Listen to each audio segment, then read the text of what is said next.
संभल में कुल 5 नदियों के पुनरुद्धार, पुनर्जीवन और उन पर से अतिक्रमण हटाने का कार्य चल रहा है।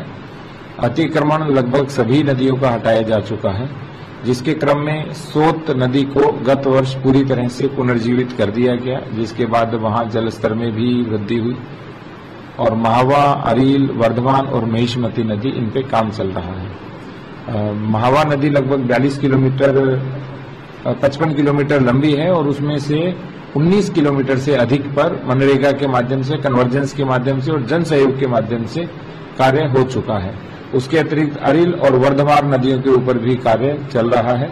महिष्मती नदी के डाउनस्ट्रीम और अपस्ट्रीम का नमामि गंगे के नदी विशेषज्ञ के माध्यम से हमने सर्वे करवाया है और उसका भी डीपीआर तैयार हो रहा है और उसको शासन में भेजा जाएगा और स्वीकृत करा करके महिष्मती नदी का भी पुनरुद्धार किया जाएगा। महिष्मती नदी कुल 87 देव तीर्थों में से महिष्मती नदी तीर्थ के नाम से है और वो कभी संभल कस्बे की जीवन रेखा रही थी, जो वर्तमान में सीवर नाले के रूप में है।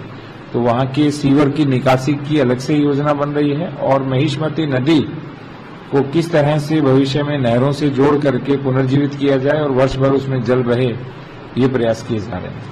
सर, जो नदी सोत नदी के किनारे 10,600 से अधिक बांस के वृक्ष लगाए गए थे और शेष सभी नदियों के किनारे इस वर्ष बांस और अन्य जो स्थानीय वृक्ष है उनका रोपण किया जाएगा, ताकि भविष्य में नदी पर अतिक्रमण नहीं हो, कटान नहीं हो और तटबंध बने रहें।